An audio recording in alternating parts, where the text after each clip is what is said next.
Hello everyone, welcome back to the call room where we're episode 7 now, so we've got 2 episodes left. What a great season it's been, I've really enjoyed it. And today it gets even better because we're going to be joined by Emily Jevons, which will be a great episode. So let's get Emily in here. Smoother than last week. But yeah, thanks for joining us everyone so far. We'll just wait for Emily to come in. Hello. She's coming. It's loading. Oh, yeah. I think it's doing the same thing for last week. It says last week for me. So hopefully Emily gets in here. I've got a feeling Emily can see me and I can't see her. So I'm going to have to try and add her in again. So give me a second. Let's get request. Right, I've sent you a request, Emily, so hopefully you can get in. There we go. Got it sorted. I was like, why is it still loading? How are you? I'm all right. How are you? Long time no see. I know, not bad, thanks, not bad. I know that you have got a Zwift race coming up, so this is going to be a short and super sweet episode. Yep. And you better win the race. You better win the race off the back of this. Can't let the team down. It's a team event tonight, so pressure's on. Yeah, a few of us all together, so it should be good. Good. Well, I'm looking forward to hearing how it goes, to be honest. Thank you. Joe's in a different team and he's already starting now, so he's warming up in our turbo training room next door. Oh, is he? Oh, he's getting the gains on you. Side by side. Right, to start, I just would love for you to give a quick introduction about yourself, Emily. Just tell the people how awesome you are. Yes. Thank you. So I'm a triathlete and an endurance swimmer, and then I'm also doing a PhD in exercise physiology and nutrition, and that pretty much sums up all the time I have in my life, really. Those few things. Nice. It's good stuff to have taking up your time, isn't it? So, the first question I'm going to ask you, Emily, off the title of this series is The Core Room. What type of core room athlete were you? And just while you think about that quickly, for anyone that's watching that doesn't necessarily know what the core room is, it's the room or the area that athletes go to before they compete to get physically and mentally ready to go. And I know you come from swimming, so and now obviously a bit of triathlon and stuff. So it'll be interesting to hear how it's gone for you and what you're like in the core room. So mine's changed over the years, to be honest. When I was younger and more swimming based, I was the chatty one and like the one that who kind of wanted to avoid the nerves by getting to know everyone in the room pretty much that would talk to me, who would. So anyone around me from like different teams and stuff, I was always wanting to get to know them, and then, oh my God, I'm racing now. Like I just tried to like avoid the time, if that makes sense. Yeah. And like procrastinate in any way possible. But I think I've changed as I've got older, and in triathlon now I'm the opposite and like want everyone to leave me alone. Like I just want to get my head in the game and just don't want to think I'm like thinking through everything. I think there's just a lot more, like, because it's a longer distance event, like triathlon compared to like swimming you're in the water for a few minutes for the short distance events. Obviously 1500 is a bit different, but it was like over like that, whereas there's a lot more to think through that I'm like, right, I forgot, did I do everything right in transition? Is this where I needed to be? And I think things through a lot more now than I used to. I was more just avoided it. No, I get it. I think there's a lot of people like that as well, and it depends on the event and who's around you, but people do definitely have different personalities within the core room for sure. So we're going to do some quick fire questions. I love these. Don't think too much about it. Just whatever comes to your head, go for it. So, swim, bike, or run? Swim. Nice, I like it. Energy bar or energy gel? Bar, always. Not a fan of gels. Training in hot temperatures or cold temperatures? Probably hot. I get cold very easily, like I have Raynaud, so I struggle with it. Yeah, I'll probably go hot. Sweet or savoury? Sweet.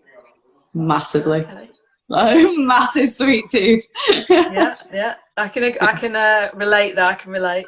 Run at, it's not run this time. It's swim at 100 miles an hour or fly at 10 miles an hour. Oh, I don't know. I'm trying to think how fast they would be. I don't actually know how fast they'd be, but what was it? Swim or what? Swim at 100 miles per hour, be able to swim at 100 miles per hour, Yeah. or oh no, sorry, it's fly. Swim at 100 miles per hour, fly at 10 miles an hour. So you I'll could probably, swim well, really let's be fast, fair. but you could fly. Yeah, I was gonna say I'll probably be like, yeah, I want to fly. Like that's a pretty cool thing to do, isn't it? Like as Yeah, much as I love swimming, like if someone yeah, gave me the yeah, yeah, opportunity to look, yeah, I'd probably want to fly. Doesn't matter how yeah. quick. No, If I could fly, it'd be pretty cool. I agree. I agree. Tea or coffee? Tea. Don't like coffee. Love it. Too Love it. strong. Not me. Okay, love it. Disney fan? Are you a Disney fan?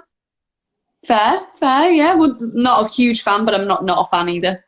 So if I asked you your favourite film, would you be able to give me one or? Recent ones would be Frozen, but other than that, it's like I'm a like an Ariel fan, like from when I was younger, or Lion King actually. But recent ones would be Frozen. Like Fair just enough. Good sing along choices. to Good it. I'm choices. happy. Yeah. If you had to switch out one of the disciplines from triathlon and replace it with a different sport, what would you choose? I'd chuck in my aerial arts, wouldn't I? Okay, You yeah. know me. Yeah, yeah, yeah. What would you take out? Bike. Would you? Yeah. Really? You're I really good think at cycling, though. no, like I think cycling's now my weaker discipline. My running's got a lot better. And yeah, I'd say cycling's more my weaker discipline now. And I think because it's the longest one as well. Yeah, I'd swap that out. Fair enough, fair enough. Are you a morning or afternoon training person? Morning. Sorry, my brother is saying that I I need to was say just going hello to to him. say, But yeah, Max yeah, says hi, so we'll say hi, Max. yeah. What's your favourite session of the week? What's the one session you just love to do? It varies because we do lots of different training blocks, but recently we've been a bit restricted from the weather. But me and my friend Laura were going out on a Wednesday morning. It was like an AM fasted ride, and just easy ride together, just really socially. And we got into a bit of a Nice. routine of doing it after we'd always done track the night before. So we were always quite Right. tired from track. And it's one of those sessions that your legs are dead, you don't actually want to get up for because we were always meeting each other. It's quite like I just really enjoyed it. But yeah, the weather's not really been on our side recently to do that. Yeah. So yeah, Yeah. It's that's super nice probably. having someone that you can do that with, though, and make you accountable, and each other accountable. It's lovely. Individual bronze or relay gold? I love this one. Ooh, really relay. Relay gold. Yeah, nice. And Teamwork. the last, I like doing stuff with the team. yeah, Hence, I'm doing different definitely. for the team. Yeah, definitely. Yeah. And the last one is your favourite Christmas film. I don't have one. I'm sorry. I feel like I will Oh, really let you down here because I know that's all you. I'm right. not a big Christmas person. Like I'm not a Christmas person. I'm more than I used to be. I used to really not like Christmas. I mean now, don't leave me. I like Christmas more now than I used to. I don't know why. It's just as I've got older, I actually like it more. But yeah, I don't really think I have a favorite Christmas film, which is bad. I'll tell you what, that can be. I'll set that as a goal for this year, just for you. Please do. I will Please try do. and find out what my favorite Christmas film is Please and let you do, know. because I'll it get makes back me a to you. little bit sad, and I'm going to have to carry on this interview now as if nothing's happened, but this is really I know. affecting me. I'm sorry. Okay, fair enough. Now, I wanted to ask you this question because I had a few really important people in my life that inspired me. So, inspirations for you. Do you have any? It doesn't have to be people. I don't know. It can be something you've been through. I don't know. But what are your inspirations within sport and all that sort of stuff? It's a very good question. I think there's always people in your life that inspire in general, but I wouldn't even say that's just to do with sport. That's just to get up and go. But I think in a lot of the time, like my motivation and inspiration just comes from like challenging myself and just I'm not very good at stopping. Like in general, I just always want to do more and learn more, or like as well, took it too far in education, didn't I? I ended up doing a PhD. I always want to learn and I progress like in it. some way or form. And I think that in itself is probably what inspires and motivates me because I'm quite curious in that sense. Like generally like family and friends and how I like seeing other people being successful. I find that inspiring. Like when people around me, I get really proud of like friends and family when they achieve something. And I think that inspires me further. And like even my friends in sport as well, and like my teammates when they do well, I'm like, oh well, I know I can do that too, kind of thing. And that's why I like being part of a team as well, for that exact reason. So I'd say just even day to day, there's a lot of people around me that I'm quite lucky that I find them inspiring just by being themselves. That's lovely. I love that answer. That's great. We spoke about earlier about what we were going to talk about today, and you wanted to focus a lot on the mental side, which I think is brilliant, and I think needs to happen more often, really. What's the lowest point you've been mentally, and how have you got through that? Because we all go through it, and it's interesting and important to learn about how each other deals with it. So yeah, that's my question for you. Yeah, so I'm quite open about it, especially on my social media. Anyone who does follow me knows I've probably brought it up a few times, depending on how long you followed me. But I struggle with my mental health quite a lot more in the past now. I still occasionally have blips because I think that's very normal. But especially like 2016, 2017, I hit a real low point. This was before I'd taken up triathlon. It was in a point in my life where there was a lot of change. It's when I moved away from Liverpool and moved towards home, but I didn't really know anyone anymore. There was a change in like my career. Like there was so much going on. I just really struggled to cope with it. And that time in my life was when my depression was like at its worst. As I said, I'd have blips on and off, and there always will be. But this was like suicidal thoughts level, like self-harm, things like that. I just really wasn't well. I was quite lucky really, because Joe, my partner, he actually like paid for me to get therapy privately and stuff. And it took a bit of time for me to kind of figure out how to help myself in a way, because I think I just made things worse. I was very, very bad at just sitting in a hole. And I've got a lot better at it. And to be honest, I think finding sport again, because I gave up on sport before I went to university, so quite a young age, and then took it up and started triathlon in like 2017. And I think that's kind of helped keep me in a good way. And obviously I've now resettled. I'm in a much different place now from when I was. But I think the sport has really helped me like keep myself that way, and keeps me going every day. I've always got structure. I've got something I want to achieve. Week to week, I've got little goals on how much I want to run and how much I want to do. And so I think it's really changed my mental attitude. But that's definitely my lowest point was then. And I feel very fortunate to have not really had a severe relapse since. And I think there's so many people around us who do struggle and just don't really speak up, which is why I try and make the effort to try and tell my story, because I'm not ashamed of it at all. It's something that a lot more people can relate to than you realise as well. Having worked in mental health as well, I worked for charities in the past, and I've worked on helplines and stuff. So I kind of spoke to a lot of people and didn't realise how common it was for people to struggle. And yeah, so that's me now, is I'm open about it. And if I'm having a bad day, I tell people. Instead, and often like they're like, well, what can I do to help? And there isn't really an answer. It's just I needed to get it off my chest, and sometimes just chatting to someone. Like I'm really fortunate with my friends as well. Like they constantly, like at the moment, I told you a few weeks ago, didn't I? I'm nearly finished my PhD, and it's so stressful. And I'm really lucky because I've got so many friends who just check in on me. Like they just message and say, how are you today? Like. And I'm like, I've cried 3 times today, but I'm all right. So thank you for asking. And that's brilliant. Yeah, and then I talked to them a little bit about it, and then they know there's nothing they can do to help, especially in relation to my PhD, because that is my baby, and no one else is going to understand what I'm doing unless they've done one and stuff. And so all they do is just like talk to me and keep me occupied with something else, and we laugh about it. So, and that's all you need. But I probably wouldn't have messaged saying that, oh, I've cried 3 times today, I don't feel very good. It's only because they messaged me to check in, because I'm so busy, I just don't even think to message. So yeah, I'm quite lucky that I've got those people around me, and it keeps me I'm just the support network I've got, I'm lucky to have. And I hope most people can find something like that. It just takes a bit of time to build up those people you can trust and stuff, I think. Absolutely, and what a brilliant answer that was. You know, there's so much in there that's so important, and people that are watching, I hope, really take that on board because, you know, like you said, a lot of people can actually relate to it and won't necessarily reach out. So it's great that you've got a support network around you that will look after you and all that great stuff. So if during that time, if you could now go back and give yourself one piece of advice who was, well, for you about to go through that, what would you say to yourself? It's a very good question. What would I say to myself?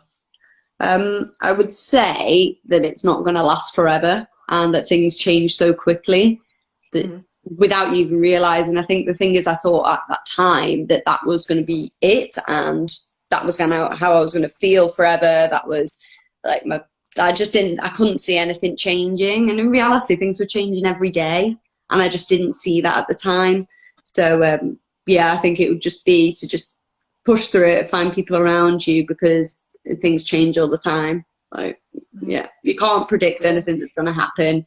And you just have to try and have a positive outlook. As hard as it is, it's like when someone says that to you, you're like, I can't think positively about it. But you do have to try, because that's how I found in the end. Like things just changed around me without me even realizing. Yeah. Yeah, and I think just listening to you there, I think we could probably clip that and put that out on social media for this whole year. I think people could probably do with listening to that just for this year alone, because obviously it's difficult times right now, and yeah, I think everyone should probably listen to that. Okay, so let's flip it now and let's go to the best in your life, the happiest you've been. What was that time like, and how is that? Because you can never stay up there for too long. It's always going to be like that. So what was that like, and when was that? Well, for me, it's like, considering we're in a global pandemic, it's probably not right this minute, but is in the last few months and stuff. Like I've gotten quite settled. Like got my little cat who's literally my baby. Got engaged. Yeah, I got engaged, getting married next year. Like I'm just very happy where I am. And I'm quite lucky. Things are going well in my sport. Like obviously having my bike accident was a bit of a blip, but other than that, like I'm progressing, I'm getting faster and where I want to, I'm getting physically fitter. And as I said, other than the fact that my PhD is like literally, I'm meant to be handing it in this week on Monday. Hopefully that's the plan. So it's like, obviously this is a very big deal. You know, 4 years as my identity is about to end as a PhD researcher. So yeah, it's a bit crazy.